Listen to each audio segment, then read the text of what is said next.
Fala pessoal, sejam bem-vindos ao podcast Cara dos Esportes, programa de hoje, preview da semana 14 da NFL. Acredite se quiser, já tá... Não dá nem pra dizer, tá passando rápido. Não, já tá chegando no final. Quando você piscar o olho, a gente vai estar no final de semana do Wild Card, então apreciem essas últimas semanas. Tô olhando pra vocês que estão... não vou ver esse domingo não, porque eu vou ver o jogo da Copa do Mundo. Eu sei que Copa do Mundo é de 4 em 4 anos, mas... mantenha o foco na NFL também, vale a pena. No programa de hoje, vou receber aqui o meu amigo Felipe Lawrence, @o quarterback, jornalista do Valor Econômico. E aí, Felipe, como é que você tá? E aí, Gabriel, tudo bom? Tá passando realmente rápido, né? Já estamos quase no mês final da temporada, e agora que começa a realmente decidir quem vai para os playoffs e quem já tá pensando no draft. Eu vou questionar essa noção de que tá passando rápido, porque, vou ser bem sincero, eu que domingo fico maluco assistindo todos os jogos e gravando podcast, não tô triste que a temporada regular tá chegando no fim, não. Eu tô apreciando cada momento, mas quando a temporada regular acabar, eu puder respirar um pouquinho mais nos domingos, eu não vou ficar muito triste, não. Aí quando passar o Super Bowl eu entro em depressão e tal, mas aí isso conversa com... Eu gosto de dormir, cara.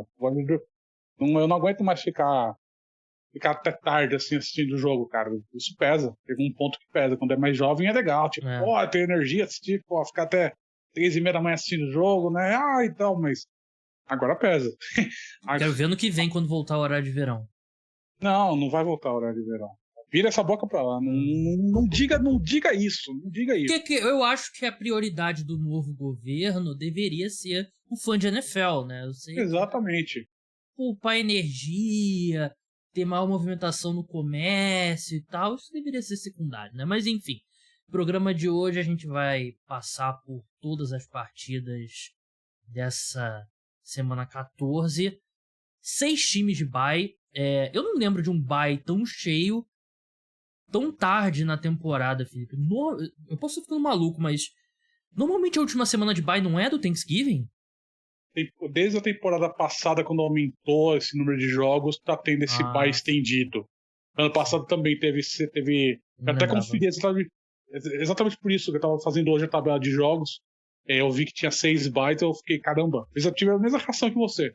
Aí fui ver do ano passado na semana 14 de 2021 também teve 6 times de folga. Então acho que, por como eles alongaram a temporada por mais uma semana, eles alongaram também as folgas. Porque a gente tem a gente tem o primeiro mês e meio, se eu não me engano, a gente não lembro qual é a primeira rodada que tem bye week. 6, né? E aí a gente começa a ter, na próxima semana já começa a ter rodada no sábado, né? A gente vai ter 3 jogos no sábado, e aí você tira um pouco o peso do domingo, né? Porque se tem a rodada cheia com 13 jogos no domingo, assim, você que assiste só o jogo do seu time é tranquilo, né? Mas é um Deus nos acuda pra quem quer cobrir a rodada, mas tem esse bye grande agora, tem Falcons, Bears, Packers, Colts, Saints e Commanders, e depois aí tem jogos sábado, aí dá uma diluída, fica tranquila. Aliás, antes da temporada, quando eu entrevistei o Cairo Santos, né, lá o pessoal do Chicago Bears, entrevistei ele lá no CT, ele falou que estava pensando em ir pro Catar na semana de folga dele, hein. Será que conseguiu? Tenho gravado, não é fake news.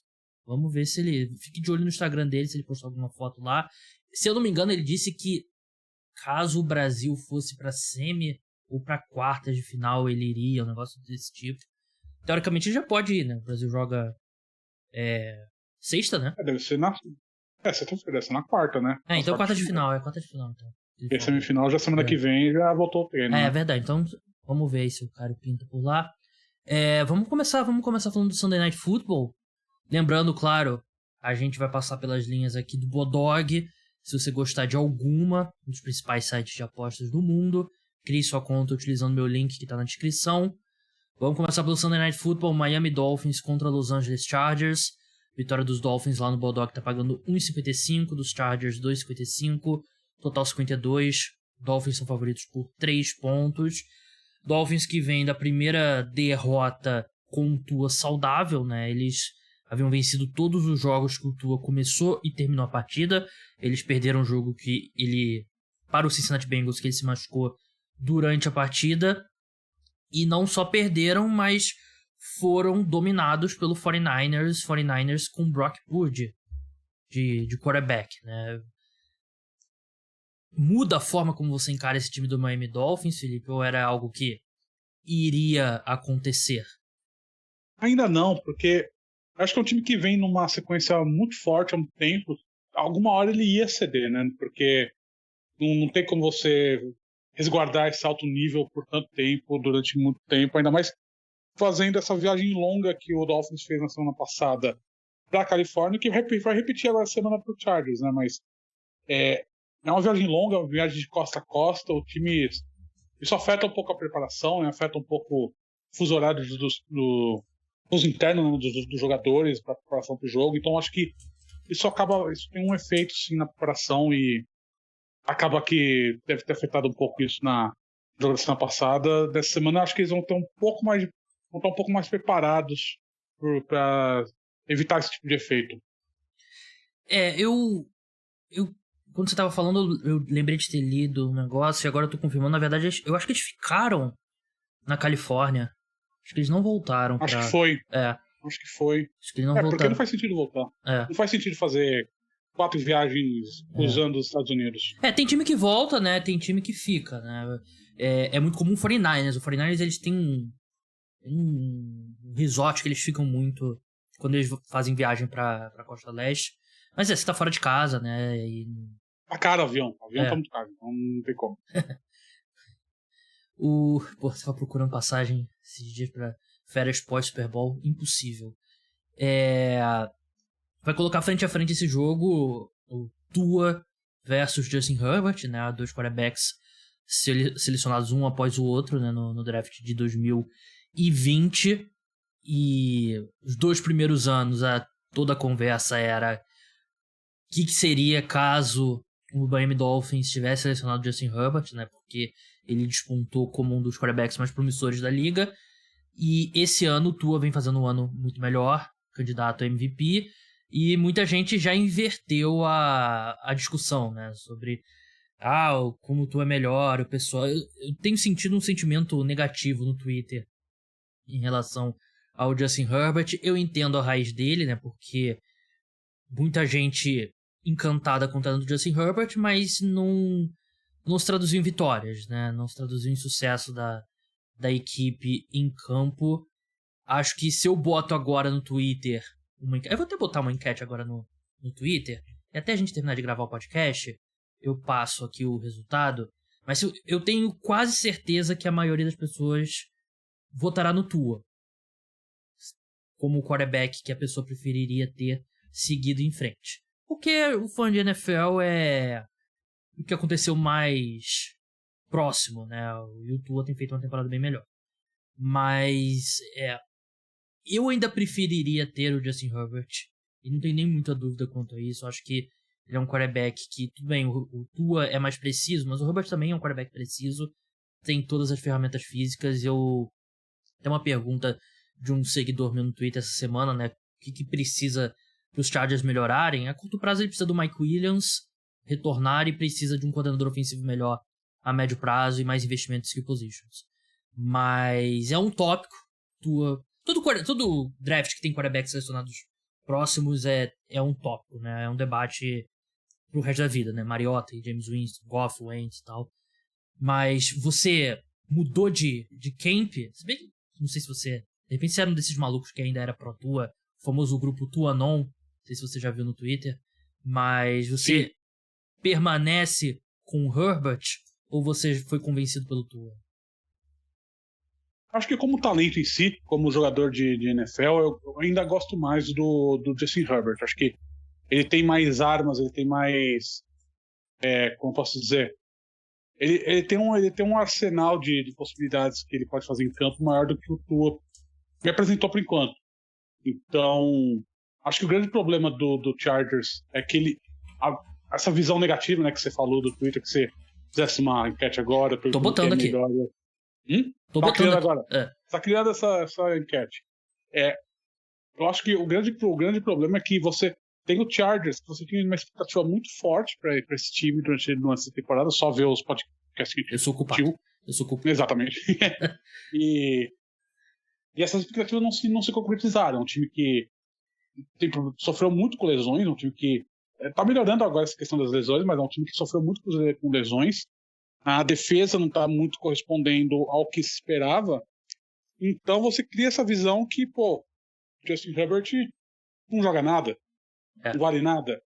E na verdade não é isso. Na verdade, acho que são esses problemas do time. Tem a questão do Brandon Staley, que se tornou muito mais conservador do que ele era na temporada passada. Um cara que se transformou dessa curva de 180 graus, né, em termos de como ele gerencia jogos. Basicamente está em frente aos quartéis lá pedindo intervenção militar agora. É o típico conservador. E isso acaba criando essa visão do Chargers, que é que você vê todas essas questões que envolvem o Chargers e fala, a culpa é do Justin Herbert. Eu ainda não acho que é a culpa do Justin Herbert. Eu acho que ele tenta fazer coisas que precisa de um grupo de recebedores mais robusto, precisa de uma ajuda melhor da linha ofensiva, coisa que ele não tem. Precisa da defesa conseguir realmente parar, para não ter que o Chargers ter que correr atrás do placar todo o jogo.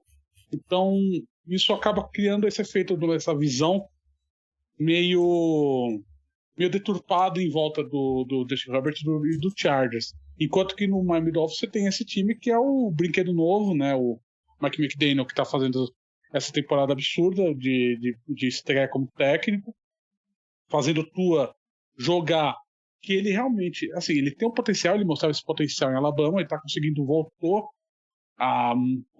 ele conseguiu levar o jogador nesse nível, né? Tem uma história muito legal que mostra que o Tua, ele tá se questionando no início da temporada, né? Será que eu sou ruim? Será que eu não sou bom? E o McDaniel, ele montou um tape só com as jogadas boas do Tua e falou, vamos fazer isso. Isso foi um trabalho do McDaniel para tentar elevar o moral do Tua antes da temporada, né? E tá dando certo. Eles criaram uma conexão de confiança. O Tua confia no sistema ofensivo que o McDaniel montou. Claro que ajuda você ter a dupla Tyreek Hill e Jaylen Waddle, que é uma das melhores duplas de wide receiver da NFL, ajuda isso com certeza. Mas acho que muito do mérito do ataque do Dolphins é do Tua por conta dessa evolução que ele teve, dessa aptidão que ele teve do esquema ofensivo que o McDaniel montou nessa temporada. Pra mim, acho que a gente resolve esse debate, aquele famoso, se você invertesse os dois quarterbacks, quem que ia melhorar, quem que ia piorar. Pra mim não tem a menor dúvida que o... Exato. Que o Dolphins... o Tua se sairia muito pior com que se bem que o esquema do Chargers meio que se encaixaria melhor num quarterback como o Tua, que não tem um maior dos braços, né? Porque eles usam o Justin Herbert muitos passes curtos, por mais que a equipe tenha problemas aí no corpo de wide receiver, né? Pra mim é loucura. E o Justin Herbert, ele tem uma tendênciazinha a ser meio que o senhor check down quando ele tem um dos braços mais fortes da liga, né? E pra mim, eu não acho que o Brandon Staley será demitido, mas ele precisa de um novo coordenador ofensivo. Pra esse jogo aqui, eu vou de Miami Dolphins. É um ataque muito melhor do que os Chargers. Vamos ficar de olho no Mike Williams, né? Ele treinou de forma limitada nessa quarta-feira. E é um time diferente, com o Mike Williams aqui na ala em campo. É um time bem diferente. Quando tem só um dos dois, é um time. E quando não tem nenhum dos dois, é um time bem pior. A defesa voltou a ser atropelada pelo jogo terrestre dos adversários, mas o Dolphins não tem não é característica dos Dolphins, né? Eles estão problemas na linha ofensiva, contrataram o Eric Fisher agora também, ex-Colts, ex-Chiefs, mas eu vou de Miami Dolphins aqui. E você, Felipe? Eu acho que eu vou apostar no Chargers. Acho que é um jogo que... O Chargers é esse time que é meio... Não tem muita explicação. É um time que vence um jogo difícil numa semana e perde um jogo fácil na semana seguinte, né? Acho que a questão acho que o Austin Ekeler vai ser um jogador muito importante nessa partida. Acho que ele pode ir bem contra essa defesa do Dolphins, que eu não vejo tão bem assim quanto a corrida. Então isso pode acabar criando espaço para o Justin Herbert conseguir jogar mais, ter mais espaço para ele jogar. Então acho que se você tiver Acho que a vantagem do ataque de quarterback, para mim, como eu disse, é o Justin Herbert. E acho que isso acaba, na minha visão, acaba criando uma vantagem. Vou apostar em vitória do Chargers aqui.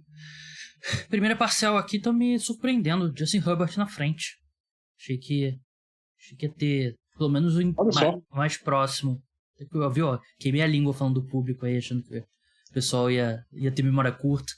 Mas vamos passar agora para um jogo das 15 horas no domingo. New York Jets contra o Buffalo Bills. Vitória dos Jets está pagando 4,40 lá no Bulldog, dos Bills 1,21. Total 44, handicap Bills menos 9,5. A grande notícia do dia é que o Von Miller não joga mais na temporada, né? O Von Miller... Eu acho meio bizarro como você, em pleno 2022, você não consegue ter um exame que diga com certeza se ele rompeu ou não o ligamento, né? Mas ele precisou abrir o joelho por conta do menisco, chegou lá e viu que o ligamento cruzado anterior tinha sido rompido, então ele tá fora da temporada, e é o pior desfalque que os Bills poderiam ter, que não se chama Josh Allen ou Stephon Diggs. O Von Miller vinha sendo o melhor defensor da equipe, vinha sendo um dos melhores edge rushers da NFL, e a ausência dele quebra muito o equilíbrio dessa defesa dos Bills, que é uma das defesas que menos manda blitz. Da última vez que eu vi esse ranking era a defesa que menos mandava blitz e conseguia gerar pressão porque tinha um Von Miller jogando nível absurdo, o Greg Rousseau também, agora ele tá meio baleado, agora não tem mais o Von Miller. A secundária é bem suspeita, mesmo com o retorno do Tre'Davious White. Você vai precisar mandar mais blitz para gerar pressões nos quarterbacks adversários, e você vai expor mais a secundária que tem problemas. Então, é um baita desfalque. Não, é muito difícil para mim um jogador de defesa... De repente o Aaron Donald, de repente o Los Angeles Rams ano passado, se eles perdem o Aaron Donald, eu diria que eles cairiam muito no ranking de favoritos. Não é esse o caso com o Von Miller, mas é um desfalque bem pesado. Ainda coloco o Buffalo Bills como um dos favoritos ao título, mas é um time pior sem ele. É exatamente o que você disse, que a falta do Von Miller vai evidenciar certas deficiências na defesa do Bills, que eram mascaradas por causa da presença dele, né? Como ele era um jogador muito ágil, muito rápido, que sempre chegava, né? Sempre estava disputando para chegar um QB Hurry. Você tira ele, você tira essa parcela da defesa, você cria... Primeiro que você não tem um substituto à altura no elenco do Bills atualmente. Já começa por aí. E segundo que você cria essa deficiência da defesa, que você vê, a secundária tá meio baqueada, já não tem Micah Hyde, etc. Você já vê uma certa reticência nessa defesa, tirando a sua melhor peça. Aí você facilita, né, o trabalho dos coordenadores ofensivos adversários, porque fica mais fácil de você não ter que prestar atenção num jogador como o Von Miller. Você consegue ser mais ágil no ataque, você consegue fazer mais pacotes diferentes, você consegue inventar mais, você não precisa pensar tanto em proteger o quarterback. E você vai enfrentar o Jets, que tem uma linha ofensiva razoável, que está protegendo bem o Mike White. Muito do Mike White consegue tá jogando bem nas últimas semanas, na minha visão, por conta do trabalho da linha ofensiva, que tá fazendo bem. Então, é um matchup que eu acho que vai ser bem interessante de se acompanhar, esse ataque do Jets, que está crescendo a cada semana, com o Mike White, com a defesa do Bill. Agora, definitivamente, sem o Von Miller, vai precisar meio que se reencontrar, né? Verdade, né? E o Mike White, ele vem de um jogo que ele lançou 2 interceptações, não teve passe para touchdown, né? Mas eu achei que a atuação dele foi melhor do que os números simples mostram. Engasgou na red zone um monte de vezes, foram 5 field goals, mas eu não achei que ele jogou mal. Até ele teve nota 65,6 no Pro Football Focus, que é bom, né? Não é nada espetacular, mas também não é o que pode parecer para quem vê o highlight e vê o box score, né? Acho que ele jogou relativamente bem. Ele tinha jogado muito bem, mas era a defesa do Chicago Bears, né? Que provavelmente é a pior defesa da NFL hoje. Sem dúvida o Jets é melhor com o Mike White, né? Não tem nenhuma condição do Zach Wilson voltar, e o Zach Wilson não joga mais pelo New York Jets.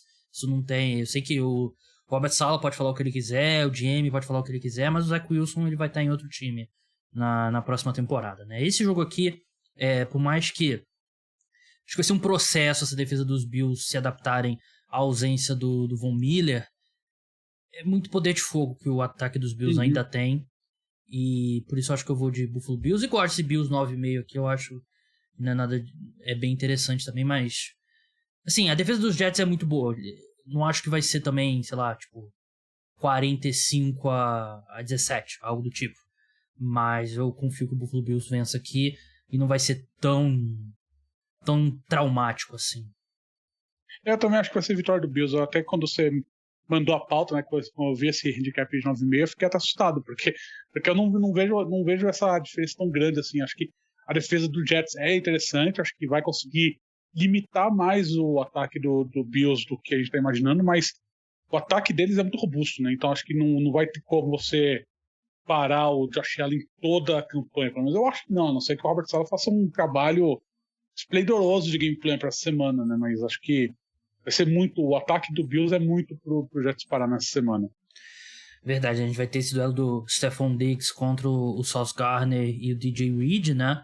Que a gente esperava tanto, né? O Justin Jefferson contra o Sauce Gardner, mas o Sauce Gardner nenhum cornerback hoje em dia segue o wide receiver 1 do adversário o jogo todo, né? Então, ele se alinhou algumas vezes ali, mas a maior parte do jogo ele ficou no DJ Reed, né? Então, creio eu que os Bills também vão tirar o Stephon Diggs de cima do Gardner, que, na minha opinião, tem sido o melhor cornerback da temporada. Felipe, hora de tomar uma pequena dose de uísque aqui pra falar desse próximo jogo. Philadelphia Eagles contra... Tá confiante? Não. Philadelphia Eagles contra New York Giants. Eu e o Felipe torcemos pros Giants, né? Pro contexto. Vitória dos Eagles só pagando 1,32, dos Giants 3,55, jogo em Nova York. Total 45,5. Eagles menos 7. Se domingo, vamos supor o seguinte cenário, Felipe.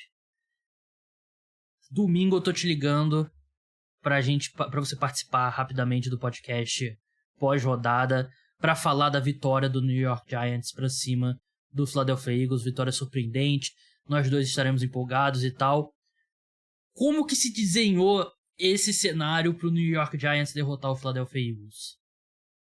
Esse é um cenário que eu diria que é meio improvável de se concretizar, mas pro Giants vencer o Eagles, você vai ter que ter um trabalho muito bom de defesa, você vai ter que segurar o Jalen Hurts praticamente toda a jogada, e acho que é factível você pensar que o Giants vai chegar no Jalen Hurts, porque o Azeez Ojulari voltou a semana passada, voltou bem, um cara que ainda está criando condição de jogo, né, porque ele acabou de voltar de lesão, mas acho que ele vai crescer nessa semana. O Kayvon Thibodeau também, então acho que vai chegar. Você tem no meio o Dexter Lawrence, que é, para mim, talvez o melhor inside lineman da temporada. Mas assim, vai chegar toda hora, vai chegar a ponto de você conseguir impedir o ataque do Eagles de se desenvolver. Aí eu acho que é muito provável, porque você pega uma secundária do Giants que está completamente destruída por lesões. É Julian Love e os Camelos, aquela secundária, porque não tem jogadores, está jogando com pessoas de practice squad. E fora isso, o ataque do Giants, você não vai derrotar o Eagles passando para menos de 200 jardas, que nem o Daniel Jones está fazendo semana sim, semana não. Não há a menor possibilidade disso acontecer. E você também não vai depender. E já viu nas últimas semanas que o Saquon Barkley não dá para ele correr 30 corridas por jogo. O Giants não está fazendo isso, então não sei. Realmente não sei o que. Teria que ser um jogo muito bom, teria que ser uma conjunção de fatores para o Giants conseguir derrotar o Eagles nesse domingo. Acho que vai ser bem provável de acontecer.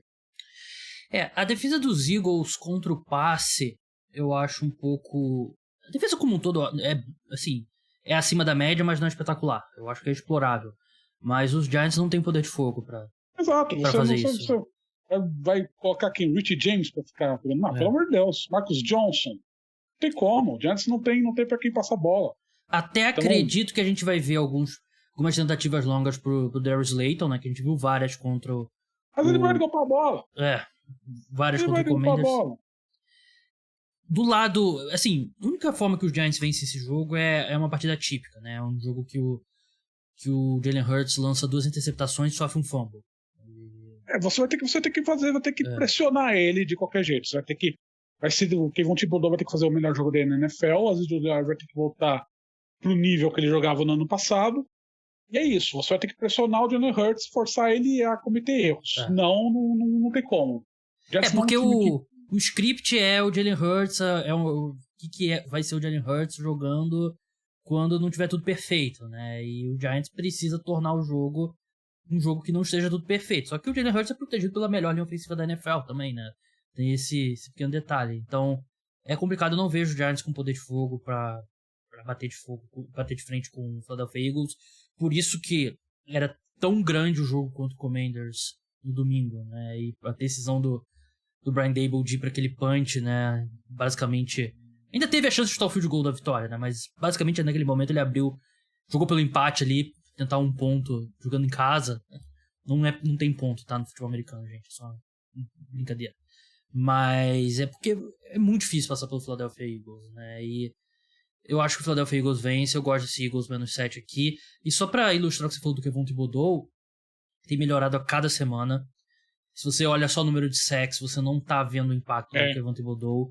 Ele é o terceiro edge rusher com mais pressões entre calouros, né? Ele tem 32, o George Karlaftis tem 33 e o Aidan Hutchinson tem 37, é o número 1. Mas ele tem tipo 100 snaps a menos que o Aidan Hutchinson e 30 a menos que o Karlaftis, né? Ele estreou só na semana 4, se eu não me engano. Ele tá jogando muito bem. E o problema do Kayvon que eu vejo é que ele ainda tá meio reticente de chegar no quarterback. Não sei se ele tem medo de fazer falta, se ele um pouco de dúvida por conta da técnica dele, mas ele é um cara que chega, mas não tá conseguindo finalizar. Mas tem sido muito positivo. Tem sido muito positivo a temporada. Não, muito, muito, muito positivo. Assim, absurdo. Acho que a grande questão é que pega nisso dele não conseguir finalizar a jogada. Então, tá sendo muito segurado. As pessoas não marcam hold enquanto o Kevin Thibodeau, é um negócio impressionante.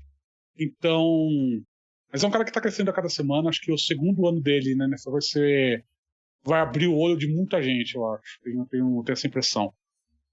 Verdade. Vamos passar agora para Tampa Bay Buccaneers contra São Francisco 49ers. Jogo das 6 da tarde, horário de Brasília. Vitória dos Bucks tá pagando 2,55, do 49ers 1,55. Jogo em São Francisco. Total 37 pontos. Handicap 49ers menos 3,5. Felipe Lawrence. Tom Brady é considerado... Eu sei que o jogo é em São Francisco, mas o Tom Brady vai ser mesmo considerado zebra contra o Brock Purdy? Você sabia que o Tom Brady nunca perdeu para um quarterback fazendo seu primeiro jogo como titular na NFL? Hora de apostar a casa. Eu vou Você apostar. Sabia disso? Não sabia disso. Vou apostar no Buccaneers. 6-0. 6-0 contra quarterbacks que estão fazendo a estreia. O primeiro jogo como titular contra ele. Ele nunca perdeu. Só falo isso. Assim, o que tá acontecendo aqui é o seguinte, né? O Kyle Shanahan, como a maioria dos head coaches mentalidade ofensiva, ele tem um grande ego pelo ataque que ele comanda, né? E no fundo, ele quer ter a oportunidade de mostrar que o esquema tático dele funciona com qualquer um. Uhum. E o que saiu de notícia é que o 49ers não tentou pegar o Baker Mayfield. Eu também suspeito que eles não tentaram pegar porque eles sabiam que não conseguiriam, porque os Rams pegaram ele nos waivers, né? E tem toda essa... O Sean McVay e o Kyle Shanahan são meio que aqueles frenemies, né? Que é a mistura da palavra friend, amigo, com enemy, que é inimigo, né? O Kyle Shanahan, na temporada regular, tem uma ampla vantagem pra cima do Sean McVay. Nos playoffs, o Sean McVay derrotou o 49ers e tal. O Kyle Shanahan ficou muito puto de ter perdido o Stafford pros Rams. O próprio Stafford já falou que ele achava que ia pro 49ers. Depois, o Sean McVay ficou puto porque perdeu o Christian McCaffrey pro 49ers. O 49ers chegou na última hora, botou uma escolha a mais do que a dos Rams e levou o Christian McCaffrey. E agora, eu assim, pode ser muita teoria da conspiração da minha parte, mas eu acredito que primeiro o Kyle Shanahan quer provar que qualquer um no esquema dele pode ter sucesso, e outra, ele não queria perder o Baker Mayfield pros Rams. Acho que é 50-50 aí nessa parte. Mas o Brock Purdy foi bem, dadas as circunstâncias do último jogo. Mas vai enfrentar uma ótima defesa do Buccaneers. E eu sei que essas histórias que o Jimmy Garoppolo pode voltar nos playoffs, isso nunca dá certo. O jogador estrela X pode voltar na final de conferência, pode voltar no Super Bowl. Nunca dá certo isso. A gente não vai ver mais o Jimmy Garoppolo esse ano. Eu não consigo ver esse time do 49ers. Sim, vai ser competitivo na temporada regular e tal, mas a longo prazo não tem como funcionar com o Brock Purdy. Tem essa questão que, assim, quando o Brock Purdy entrou no último domingo, o Dolphins não sabia o que esperar, né? Porque ele era um completo desconhecido, né? Um cara que não tinha tape nenhum de profissional, então você não tinha como se preparar para um cara que você não conhece. Agora o Buccaneers teve uma semana para se preparar pro Purdy, e é um cara que vai fazer seu primeiro jogo com titular na NFL, novato, um cara que quase é jogador não draftado, né? O cara foi o último escolhido do draft. Então, obviamente, isso já indica que não é um jogador que tenha potencial grande para carreira na NFL, né? A gente tem aquelas exceções que jogadores que não são draftados e fazem grandes carreiras, mas assim, são exceções, né? São exceções que confirmam a regra. Desde a maioria desses jogadores que não são escolhidos, que são escolhidos nos últimos rounds finais, não dão nada.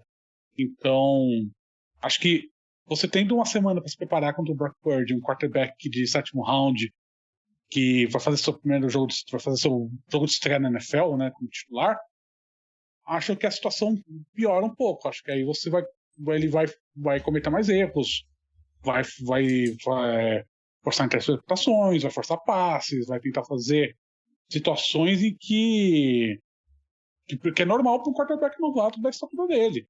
E que é esperado de cometer esses erros. Não é difícil você esperar um cara que vai ser perfeito, né, sendo escolhido no sétimo round, virando titular a toque de caixa, sim. Obviamente, como você bem disse, você tem esse gênio, né, do Kyle Shanahan, que acha que o esquema dele vai funcionar se eu ou você fôssemos o quarterback do 49ers, mas a gente sabe que não é assim.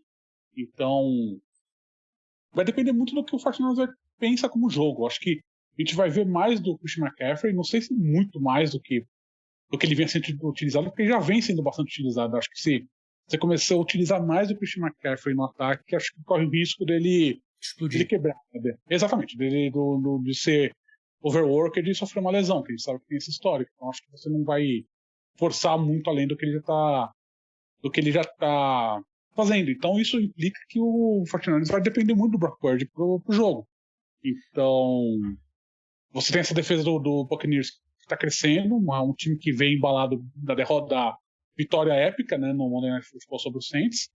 Então acho que a vantagem nessa situação toda, nesse contexto todo do jogo, o favorito é o Buccaneers. Se fosse o Jimmy Garoppolo titular, aí a minha opinião mudaria. Aí eu acharia que seria o 49ers, mas na situação que se encontra, acho que o Buccaneers é o favorito e com méritos. Aliás, nessa terça-feira, no podcast exclusivo para apoiadores, eu falei sobre possíveis destinos para o Tom Brady na temporada 2023. Não quero dar spoiler, mas o 49ers foi um dos times citados. Se você quer escutar esse programa, se torne apoiador, o link está na descrição. Eu concordo com você, para mim o Buccaneers deveria ser o favorito, é o meu palpite. Acho que a defesa do Buccaneers vai meio que lidar com ele como se fosse tipo o Kendall Hinton naquele jogo da Covid lá do Denver Broncos, né? Eles vão mandar a casa pra cima do Kendall Hinton, muita blitz. O Todd Bowles já ama uma blitz normalmente, né? Nesse cenário, então vai fazer tudo pra confundir ele, porque a chance do 49ers, maior chance do 49ers é eles saírem na frente e abrir o playbook, todas as páginas lá da parte de jogadas corridas, né? Tem muita opção no playbook do 49ers pra isso. A defesa do Buccaneers, acho que tem uma reputação maior do que realmente é o desempenho deles defendendo o jogo terrestre. Mas por pior que seja o ataque do Buccaneers atualmente, e é muito ruim, eu ainda acho que o Tampa Bay Buccaneers vence aqui o Brock Purdy. e vai ter muita gente... Acho que muita gente vai se arrepender de ter apostado. Vai olhar pra trás e vai dizer, putz, como que eu apostei no time com o Brock Purdy contra o Tom Brady? Vai de Buccaneers também? Eu vou de Buccaneers. A não ser, vamos ver, né? Vai que o Brock Purdy se torna o novo Tony Romo, né? O único que vira um grande jogador na NFL, né? Eu acho improvável, né? Mas vai saber. Aqui a gente tem um duelo de um quarterback escolhido na 7ª rodada com um quarterback escolhido na 6ª rodada, né? Então, vamos seguir agora. Oi? Tudo pode acontecer. Sai de cima do muro, Felipe. Tá parecendo... Vai ser o Buccaneers. Eu tô passando em vitória do Buccaneers. Acho que, como bem disse, não tem como. O Brock Purdy ele vai tropeçando nas próprias pernas. Veremos. Manda um abraço pro meu amigo André, do Piadas NFL, torcedor do 49ers, que deve ter parado de escutar o podcast nesse momento já. Vamos seguir agora para a segunda parte do podcast, né? Passar por todos os jogos, começar pelo Monday Night Football, New England Patriots contra Arizona Cardinals. Vitória dos Patriots está pagando 1,80, dos Cardinals 2,05, total 44,5, Patriots menos 1,5. É um jogo que o Mac Jones não parece morrer de amores pelos seus coordenadores ofensivos, quem eu carinhosamente chamei na minha última newsletter dos dois patetas, muito menos Kyler Murray e Cliff Kingsbury. Qual a sua expectativa para esse jogo? Esse jogo vai ser, acho que, interessante, né? Porque acho que é meio... O Cardinals tá meio na bacia das almas, né? Um time que tá meio perdido na temporada, não sabe muito o que fazer.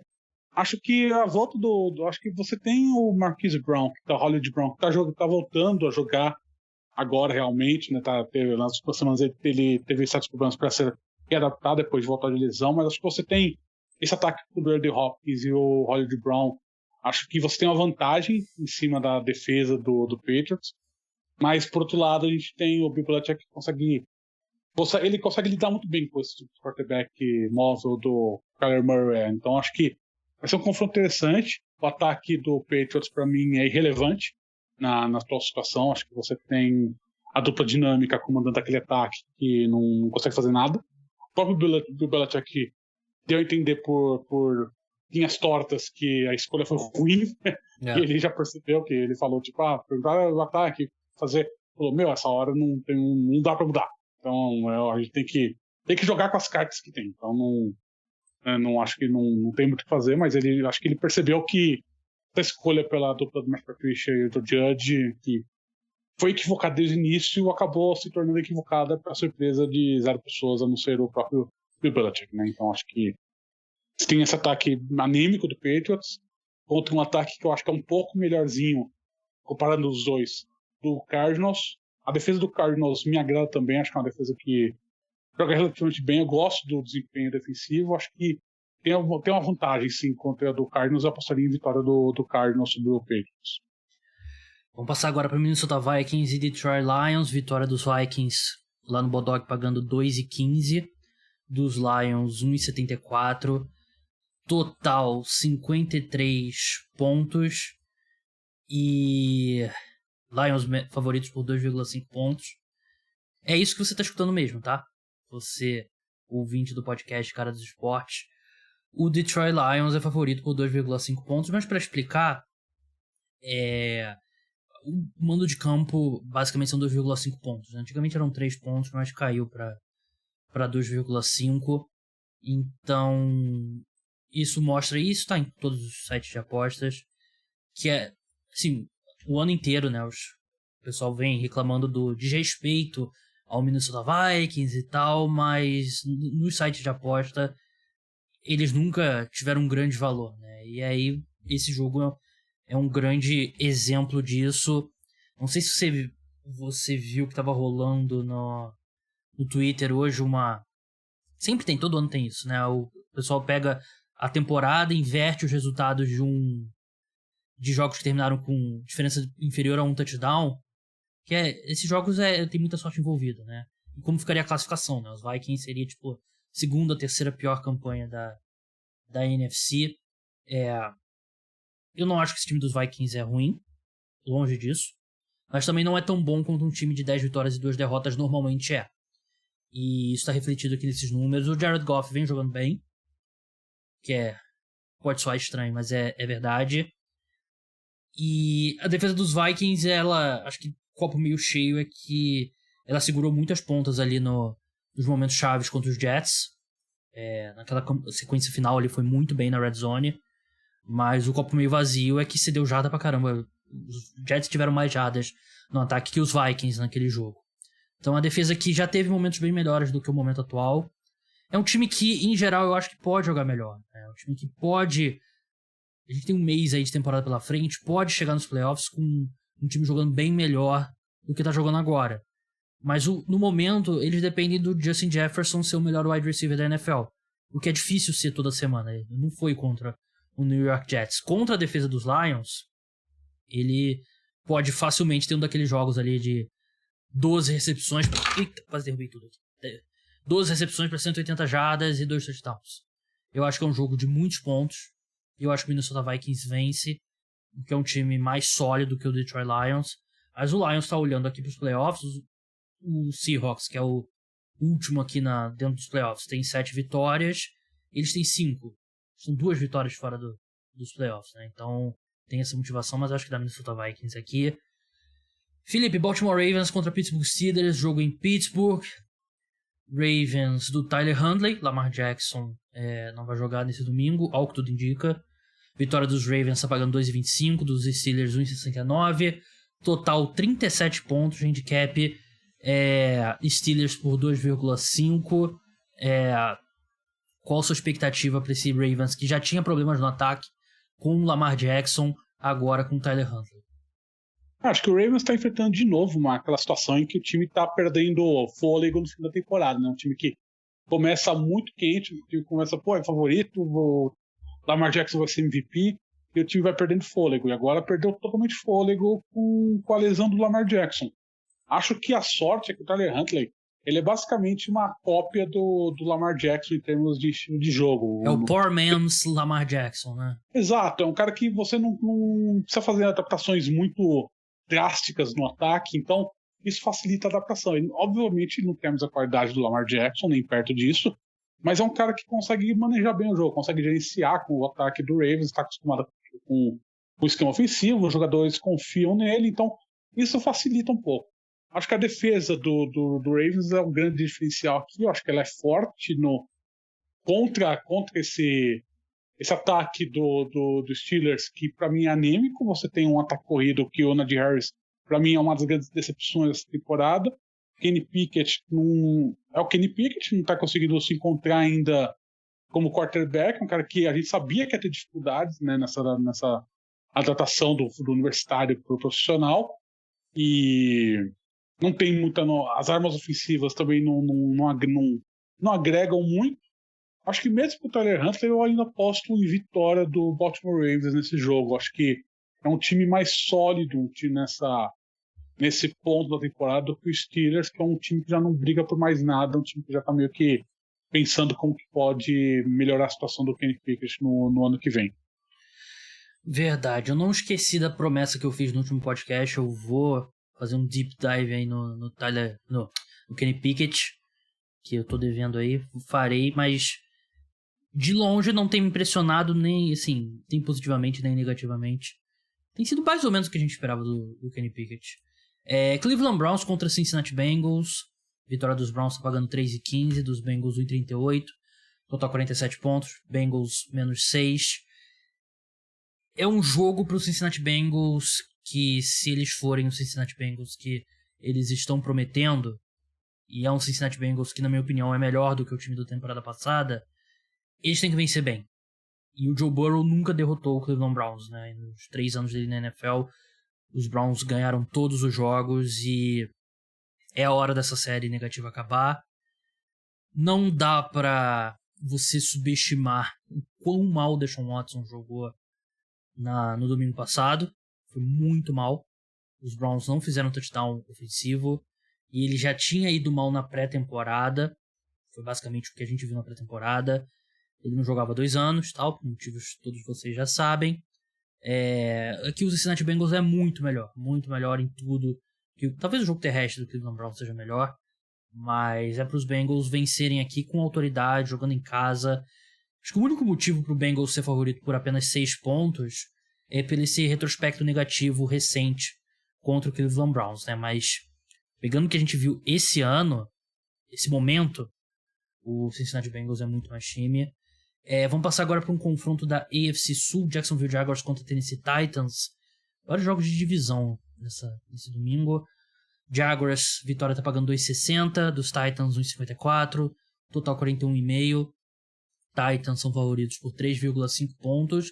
Titans que, assim, se criaram uma semana conturbada com essa demissão meio do nada do John Robinson, e que é o general manager da equipe, era o general manager da equipe. E assim, se foi porque o A.J. Brown, provavelmente foi, o A.J. Brown ter aquele jogo fantástico contra eles, provavelmente foi a gota d'água, mas assim, o fato do A.J. Brown ter jogado bem ou não contra eles, não muda nada a troca.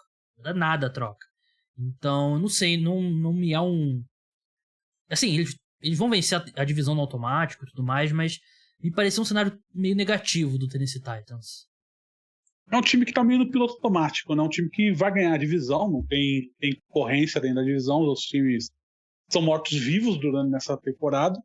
Então, é um time que tá mais preocupado em se manter saudável e se manter focado, para chegar nos playoffs focados, né? Para tentar fazer uma campanha que nem aquela de alguns anos atrás, que eles chegaram na final da AFC. E essa demissão do John Robinson realmente deve ser um acúmulo de coisas que aconteceu nos últimos anos de montagem de elenco, né? Eu até escrevi no Twitter que o Mike Vrabel, ele tira leite de pedra, né? Tanto que no começo da temporada a gente estava aqui falando que o Titans provavelmente não chegaria nem aos playoffs, e acabou chegando muito por conta do trabalho do Mike Vrabel. E então essa demissão, a questão do A.J. Brown naquele jogo ter destruído o Titans, acho que foi a gata d'água, né? Foi o último floco de neve que fez a bola de neve, fez a avalanche. Tu viu a pesquisa com o pessoal de Analytics que a ESPN fez, né? O Titans foi votado como o time que menos usa Analytics. Não, deve ser eles o time que usa Excel ainda. Deve ser o Tennessee. Deve ser eles. Não me surpreende. E nesse jogo específico dessa semana, acho que o Jaguars é um time que é inconsistente, né? Um time que mostra lampejos. A gente vê lampejos do Trevor Lawrence, a gente vê alguma coisa lá. Acho que você vai enfrentar esse Titans e tá mais pensando nos playoffs do que na temporada regular. Acho que o Jaguars está tentando criar essa consistência, tentando montar alguma coisa, principalmente pro ano que vem. Acho que é um time, acho que talvez possa se surpreender. Eu vou apostar em vitória do Titans, mais por conta da robustez do elenco, assim, do trabalho do Mike Vrabel, mas acho que eu não aposto com tanta confiança assim, não. Acho que é um jogo que o Jaguars ele pode aprontar, por conta toda essa questão do Titans já tá meio que olhando para janeiro e não tanto mais para a temporada regular. O meu medo a longo prazo aqui tem mó cara isso aqui de quando o Bill O'Brien se tornou o general manager do Houston Texans, né?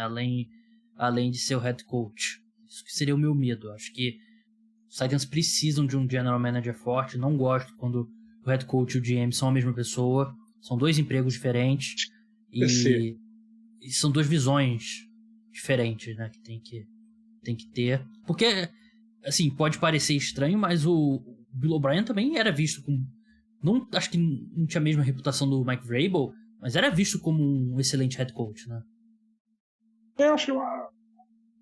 Eu ficava muito surpreso se o Mike Vrabel acumular cargo de general manager. Com certeza, acho que vão contratar alguém que converse mais com ele mais alinhado, do que o John Robinson fazia. Eu acho que, com certeza vai ser. Acho que o Mike Vrabel vai escolher alguém que trabalhe diretamente com ele, né? Acho que isso é inegável, mas ele ser o general manager, eu não sei, não vejo, não é muito a vibe que o Mike Vrabel me passa de um cara que vai querer essas duas coisas. Acho que um cara que não necessariamente ser o general manager, mas ter a palavra final sobre o elenco. Eu também não gosto quando o head coach tem. Acho que isso não me irrita tanto. Acho que o cara realmente ter esse poder de montagem de elenco, de acumular esses poderes, foi o que desandou do Bill O'Brien lá no Texas, foi isso. Ele não conseguiu manejar as duas coisas. Então, São raros essas situações. Acho que a situação do Mike Vrabel vai se semelhar muito mais a do Pete Carroll lá no Seahawks, que tem o John Schneider lá no Seahawks, que trabalha muito atentamente com o Pete Carroll. O Pete Carroll tem uma voz muito ativa na montagem do elenco e acho que é isso que o Titans vai tentar replicar, menos o Mike Vrabel vai ser o todo-poderoso. Acho que não vai acontecer isso não. Vamos seguir agora para Kansas City Chiefs e Denver Broncos. Vitória dos Chiefs pagando 1,23, do Broncos 4,20, total 43, Chiefs menos 9. Gosto bastante de Chiefs menos 9. Esse time do Broncos é o pior ou o segundo pior ataque da NFL. Depende de como você se sente pelo Houston Texans. Vai ter o retorno do Davis Mills agora, né? Então, de repente, essa faz a diferença. Tudo que já tinha pra se falar do Denver Broncos, Nathaniel Hackett, já foi falado. Eu não acredito que a gente tá gravando aqui e ele ainda é o head coach do Denver Broncos. E o Kansas City Chiefs vem de uma derrota dolorosa pro Cincinnati Bengals. Um jogo que, de repente, o Andy Reid poderia ter vencido se fosse um pouquinho mais agressivo naquela quarta descida. Acho que o corpo de wide receivers está começando a ter um impacto negativo na equipe. Eu acho que teve a lesão do Juju, a lesão do próprio MVS, a lesão do Mecole Hardman.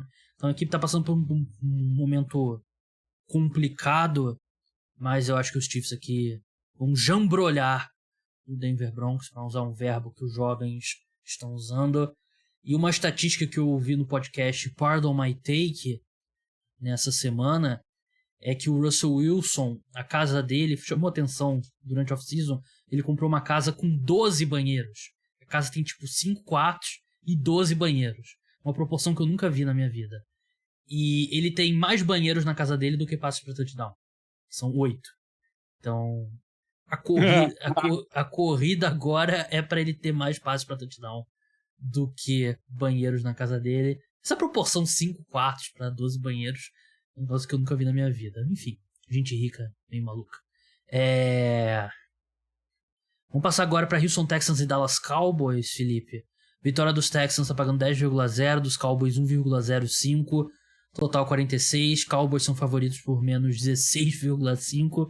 Isso aqui é meio quando o primeiro jogo da temporada, segundo jogo da temporada, quando o Alabama pega um time ali um mid-major, não sei como é que chama no futebol americano. Isso aqui no basquete universitário a gente chama de mid-major. Mas parece isso, né? Não tem muito o que falar. Porque o Texans é um time que não vai ter a primeira escolha do draft. Tentou fazer alguma coisa colocando o Kyle Allen como quarterback titular. Não deu certo. Davis Mills vai voltar essa semana. É um time que não tá fazendo com tabela. O Dallas Cowboys vai usar esse jogo como jogo treino. Acho que vai poupar jogadores, inclusive. Não tem muito o que. O Texas não vai apresentar desafio nenhum pro Cowboys. Nenhum. Zero. Se tivesse. Pode anotar aí. Se o Texans for competitivo nesse jogo, vai ser a coisa mais surpreendente dessa temporada. O Cowboys hoje, para mim, é o time mais quente da NFL. O time que está entrando em dezembro super aquecido. Então vai enfrentar o Texas, que é o Texas e tá pensando ano que vem, não sabe o que vai fazer. É um time que tá perdido. Não sei se o Love Smith vai continuar no cargo, eu imagino que sim, para evitar a vergonha de demitir um técnico após um ano em 2 anos consecutivos, mas é um time que não tem muita perspectiva, não. Acho que até pro ano que vem não tem muita perspectiva, não. É um time que é preocupante a situação lá, o desmonte que aconteceu nos últimos anos. Se fosse 10 anos atrás, já seria a época que a gente estaria discutindo se Georgia teria chance contra os Texans, né? Bons tempos. Exato, é essa situação em que surge essa conversa. Tipo, será que o universitário derrotaria o profissional? Não derrotaria, de forma alguma. O Texans venceria Georgia por 50 pontos. É impossível se pensar isso. O Stetson Bennett é melhor do que o Davis Mills? Pensa assim, acho que pra quem tá ouvindo e tá pensando nessa possibilidade, pensa assim.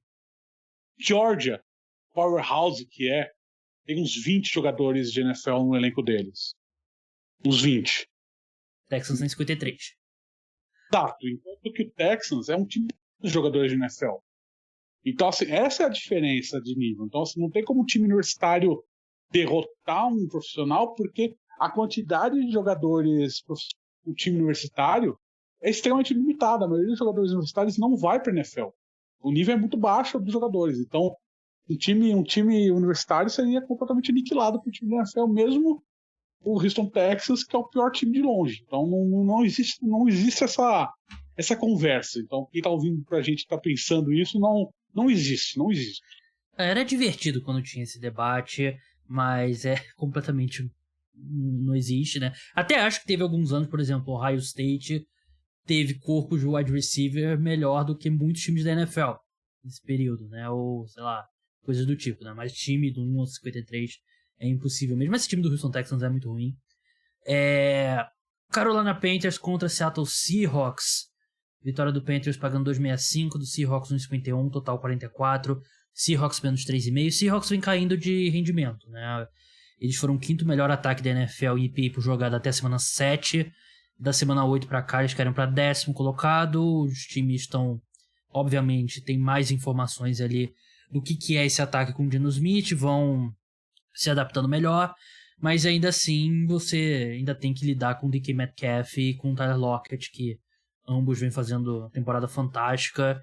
E então nessa pesquisa com o pessoal que trabalha com Analytics na NFL, né, uma das perguntas foi qual jogador mais subestimado da liga, né? O número 1 foi o Kirk Cousins, inclusive, o mais votado, e o Tyler Lockett foi um dos mais citados também, que acho que é justo, né? Um cara que gera muita separação e tal.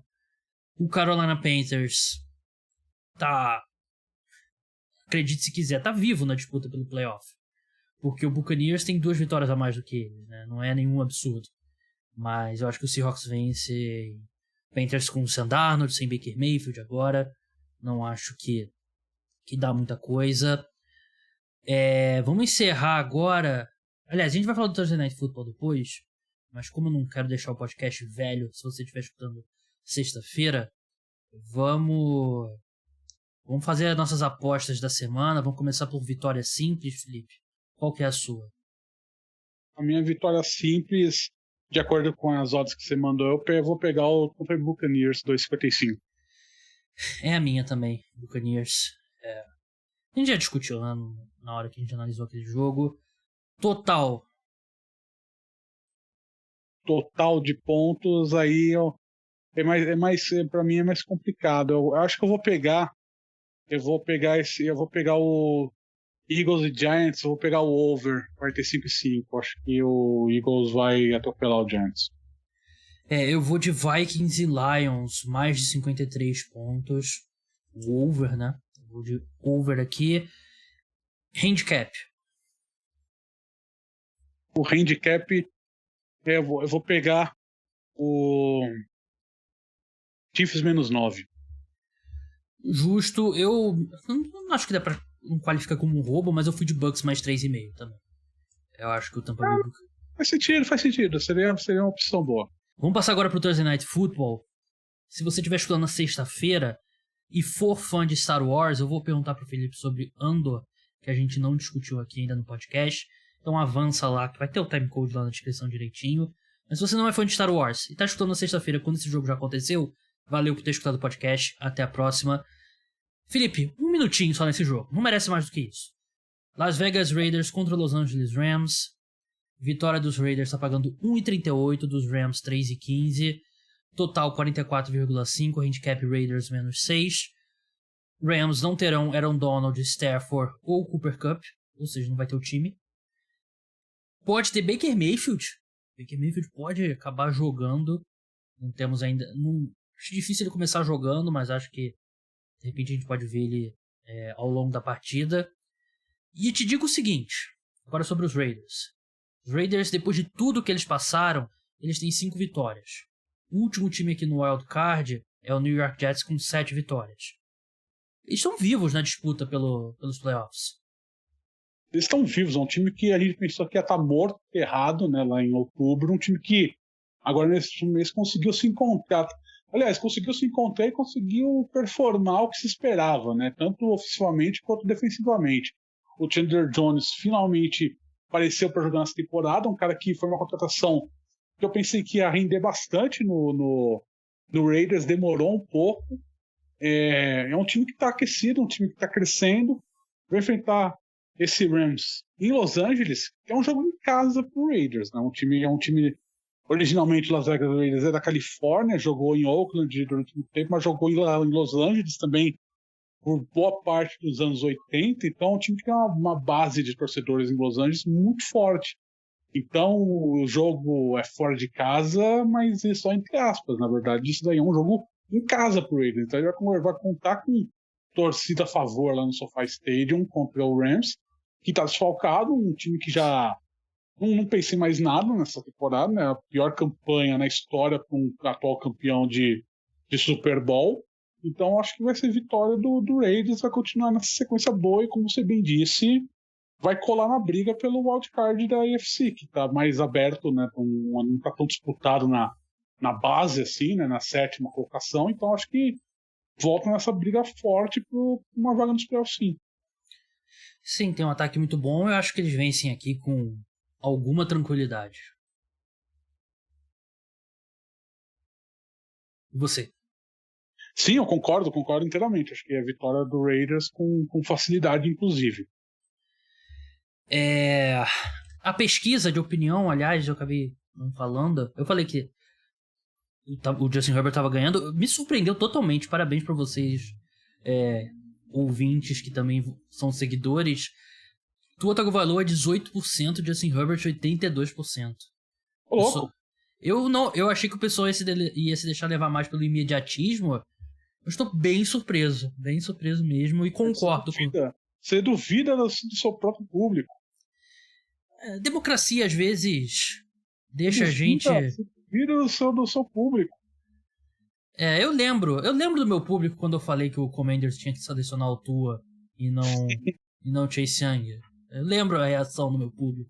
E que não foi reação do meu público, né? Foi reação de pessoas que não são meu público. Mas enfim, Felipe, última vez que a gente se falou aqui no podcast, a gente chegou a falar um pouquinho sobre Andor, né? Mas a temporada não tinha acabado ainda. Você, na época, falou que já declarou que era melhor do que Mandalorian. E eu ainda não tinha chegado lá. Cheguei lá, depois de terminar a primeira temporada.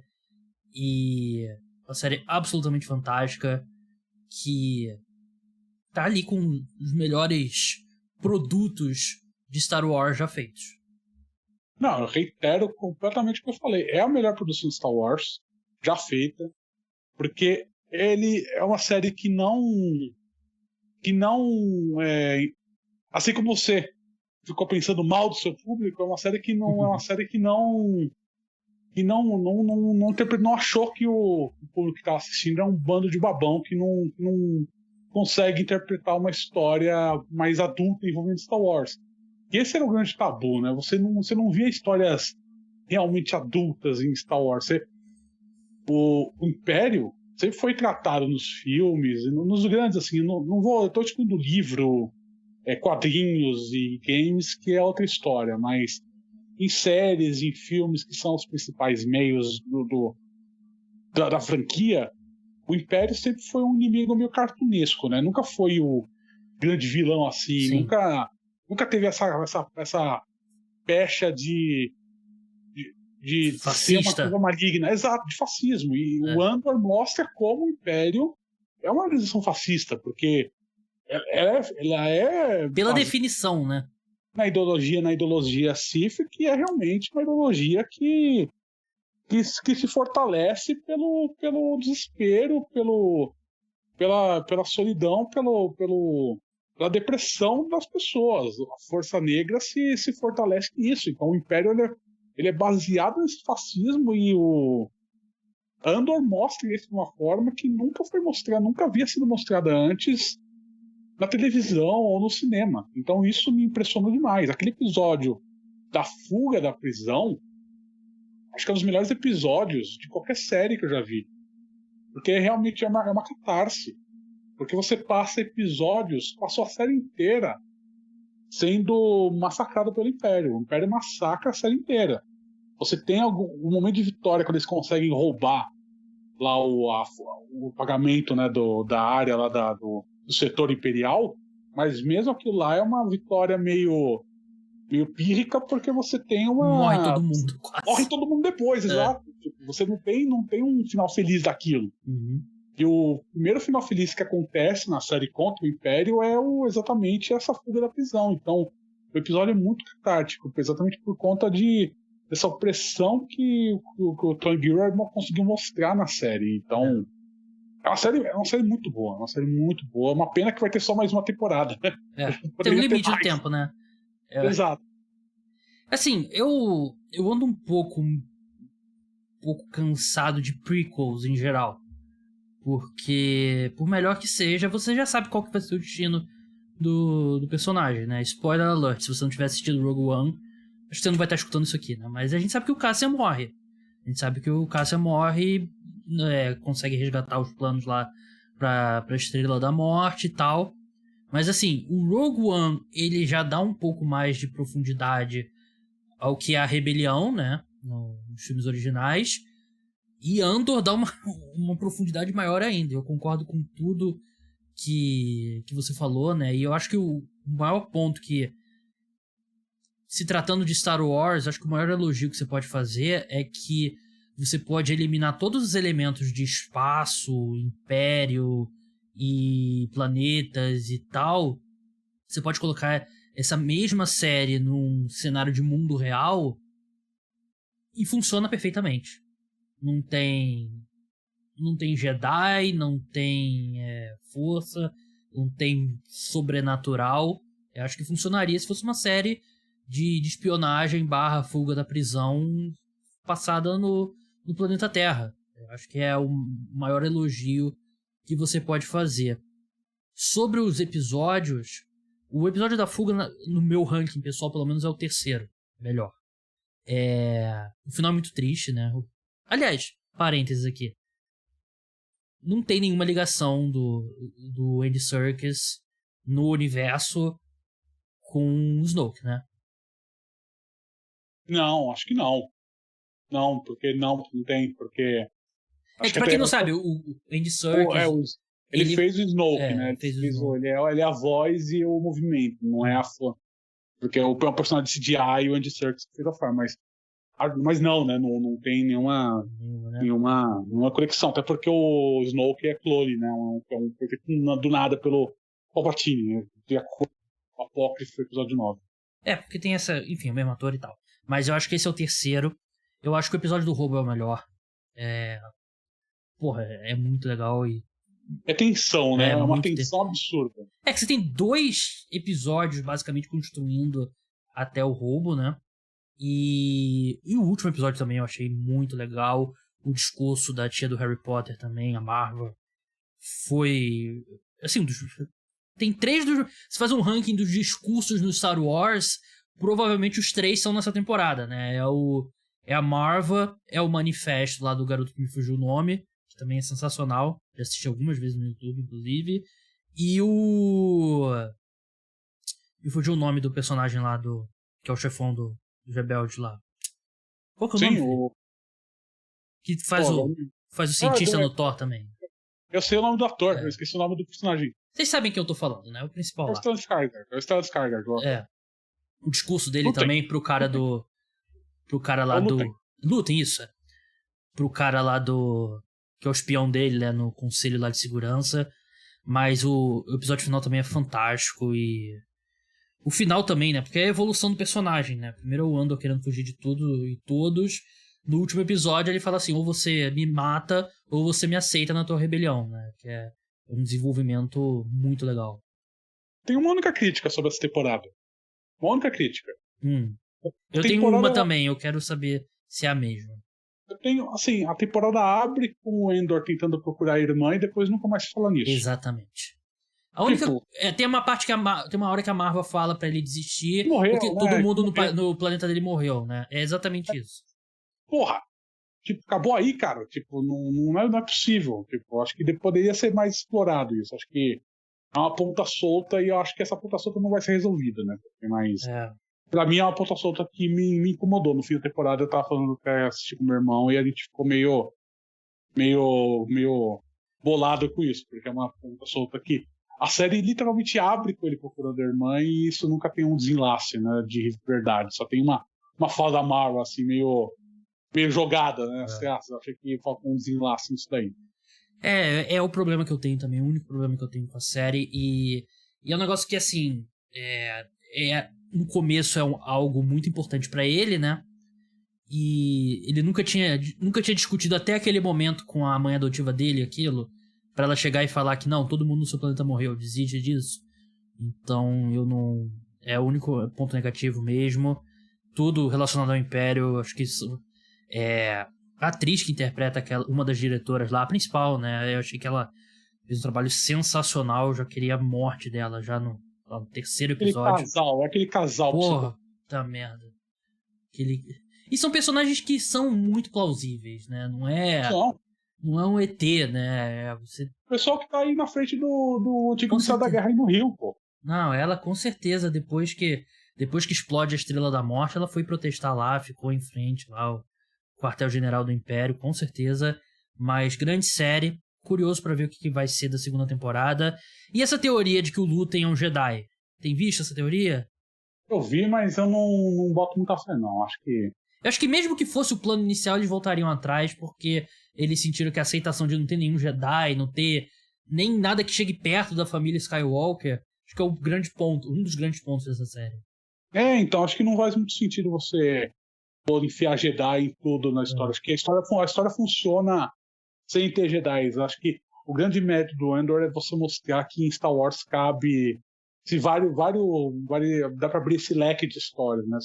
Óbvio que é legal você ter Jedi, ter saber luz, ter magia, etc, ter força, mas também cabe esse tipo de história mais adulta, e não significa que tudo Star Wars precisa ser como Andor, né? Não é exatamente isso, mas acho que o grande mérito é você realmente abrir que na TV, no cinema, a gente consegue caber esse tipo de história, não é um negócio que vai ficar meio relegado a jogo de videogame, a quadrinhos e a livros. Tanto que o maior referência de tema mais adulto de Star Wars que tinha antes do Andor era um jogo chamado Shadows of the Empire do Nintendo 64, que realmente não tratava o Império em si, mas tratava do mundo do crime na época do Império, na época da trilogia original. E, então era a única coisa mais adulta. Tinha livro, tinha quadrinhos, era um projeto multimídia dos anos 90, mas agora Andor realmente mostrou que cabe isso atualmente em TV, em filme. Espero que a Lucasfilm veja com bons olhos isso e consiga evoluir para mais projetos desse tipo. Esse que deve ser o impacto, né? Você apostar em filmes mais adultos, né? Um pouco mais pro público adulto mesmo, né? O pessoal que gostava de Star Wars, mais velho e tal, viu que tem esse público. E é uma discussão antiga, né? Porque você olha a diferença de tom, né? Por exemplo, do Império Contra-Ataca pro Retorno de Jedi, né? Eles puxam a corda um pouco de volta no Retorno de Jedi, né? E o próprio George Lucas, se eu não me engano, é um cara que sempre defendeu que Star Wars é pra criança, né? Tem essa história também, né? Desde lá da trilogia original. Sim, ele fala, esse era um dos pontos, inclusive, que sempre nortearam do que Star Wars é para criança, então você não pode evoluir muito para além disso, mas agora caiu, a cabeçada desse rio, agora você pode criar filmes, séries com temáticas mais robustas, mais elaboradas do que filme, do que a trilogia original, o que não significa que exclui, né? Você não precisa acabar com os temas que eram tratados nos filmes originais, nas séries, etc. Agora, mas você abre essa possibilidade agora. Verdade, né? É o que o pessoal no Twitter se refere pejorativamente como filme de hominho, né? Quando o pessoal fala, por exemplo, do Coringa, né? Que é o filme de super-herói pra adulto, né? E tal, enfim. Mas eu tô empolgado, quero ver a segunda temporada. Terceira temporada de Mandalorian tá por vir. Você esteve na Comic Con, né? Respirou o mesmo ar que Pedro Pascal, o Mandalorian. Eu estive, eu quase entrevistei o Kevin Feige. Você foi, passou perto da grandeza. a assessoria daqui do Brasil tinha aceitado, mas ele não quis na entrevista. Ele é calvo, né? Então ele devia estar irritado. Exato, tá irritado com isso dele. E Keanu? Keanu também chegou a ver? Entendi. O Keanu, você chegou a ver? Keanu Reeves? Não, nos dias que eu fui, não estava lá ainda. Legal ver o tamanho da Comic Con aqui no Brasil, né? Trouxe gente de peso pesado mesmo. Eu tava falando eu fiz uma entrevista que vai ser publicada ainda com um executivo de uma plataforma de streaming. Vai sair, por isso que eu não tô falando quem foi, mas vai sair daqui a alguns dias. E ele falou que a Comic Con aqui do Brasil hoje é o segundo evento mais importante no cronograma dos estúdios americanos, só atrás da Comic Con americana, da de San Diego. Isso excetuando os próprios eventos que eles fazem, né, que as próprias plataformas e estúdios fazem, mas assim, evento para público, a Comic Con aqui do Brasil é o segundo mais importante no mundo. Pensando em ir na próxima, ano que vem. Nunca tive vontade, mas eu tô pensando em ir agora. Assim, vale a pena. Pelo menos, assim, é muito cansativo. Então esquece o que eu falei. Esquece tudo que eu falei. E assim, é um pavilhão enorme, né? Que você anda sem parar, mas assim, é legal ir pra dar uma olhada, ver os famosos, etc. Talvez ir no Palco Thunder. Eu nunca fui no Palco Thunder, porque é sempre uma fila absurdamente grande, desde madrugada, e isso me irrita. Mas não, isso eu nunca ficaria. Exatamente, mas assim, é legal você ver, tem muita coisa. Tinha coisa de NFL, né? Teve stand da ESPN lá, teve um stand grande da ESPN lá no complexo da Disney, que a Disney ocupava um quarteirão inteiro. Entre as vários ativos que eles mostraram lá, tinha a ESPN com coisas de NFL, inclusive. Mas foi bem interessante, foi muito legal. Foi bom ver a volta desse evento. Teve muito caso de Covid. Isso é foda. E falaram que teve muito caso de Covid. Eu passei em incólume, mas teve muito caso de Covid, pelo que eu fiquei sabendo. Mas isso em tudo, né? Teve o Major aqui no Rio também, que eu conheço uma amiga, eu tenho uma amiga que tirou foto com o Casimiro, né? O Casimiro depois testou positivo, ela testou positivo pra Covid também. Então, esses eventos grandes vai ter mesmo, tem jeito. E a gente discutir sobre o Covid, não, esquece. Mas quando você falou que tem que andar muito, passou minha vontade de ir. Já tenho 31 anos. Já tenho 31 anos. Passou pra mim. Mas, Felipe, muito obrigado pela sua participação. Sempre bom conversar com você sobre assuntos importantes como Star Wars e outras coisas mais inúteis como a NFL. Mas brigadão mesmo. Sigam ele lá no @quarterback. Leiam as matérias dele lá no Valor Econômico. Você deveria twittar mais suas matérias no seu @quarterback. Eu acho que o pessoal vai ficar meio puto se eu começar a ficar fazendo autopromoção. Pô, assim, cara, se você deixar de fazer alguma coisa porque o pessoal no Twitter fica puto, hora de deletar a conta. Eu fico meio assim, acho que é um passo meio grande demais ainda pra dar. Você que sabe. Não sei se ia ter um impacto tão grande no número de acessos, porque hoje em dia qualquer coisa que você posta com link, o Twitter corta teu alcance de forma brutal. Mas, enfim, brigadão pela sua participação. Muito obrigado a você, ouvinte, que escutou o podcast até aqui. Se você escutou até aqui, manda um reply pra gente. Ou não, você que sabe. Programa volta sexta-feira de manhã com a análise do possante Rams e Raiders. Vai ser um programa curto. E domingo, programa pós-rodada. Então, até a próxima. Tchau!